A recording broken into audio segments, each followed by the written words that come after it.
When most people think of Bruce Lee, they imagine lightning-fast kicks, explosive punches, and the graceful yet deadly movements of a martial arts master. But what many forget is that Bruce Lee wasn't just a martial artist, he was a student of all forms of combat. Among the many fighting arts he studied, boxing played a surprisingly important role in shaping his philosophy and his unique fighting style. In fact, Bruce Lee's approach to boxing not only transformed the way he fought but also left a permanent mark on the sport itself. He didn't enter a boxing ring to become a professional boxer, yet the way he analyzed, adapted, and improved boxing principles forced fighters to look at their sport in a completely new way. In this video, we're going to explore how Bruce Lee studied boxing, how he broke down its mechanics, and how his understanding of movement, timing, and adaptability forever influenced the way fighters think about the sweet science. This is not just a story of a martial artist borrowing techniques, it's a story of a man who dared to question everything, break all the rules, and in doing so, change the fight game forever. The early encounters, Bruce Lee meets Western boxing.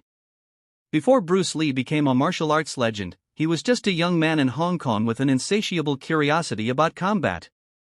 Growing up, he was surrounded by the Chinese martial arts culture, particularly Wing Chun, which he learned under the guidance of the famous IP Man.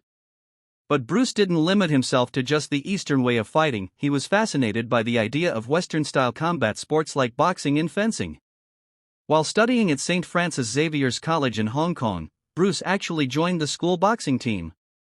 He wasn't there to show off his kung fu skills, he was there to learn the rhythm, timing, and strategies of a sport that was completely different from the straight-line strikes and trapping techniques of Wing Chun. In 1958, Bruce entered the Hong Kong Inter-School Boxing Championship, where he famously defeated the reigning champion Gary Elms. What's fascinating about this victory is that Bruce didn't win because of raw power, he won because of his ability to read his opponent's movement and adjust instantly. That fight was a turning point. It wasn't just a school competition, it was a living laboratory for Bruce.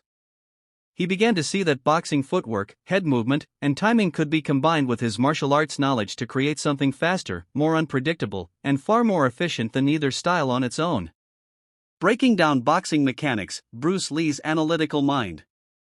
One thing that separated Bruce Lee from almost every other fighter, whether in martial arts or boxing, was his scientific approach to combat. He didn't just mimic movements, he dissected them like a scientist. He would watch boxing matches, slow them down in his mind, and analyze every detail. The angle of the punches, the weight distribution in the stance, T.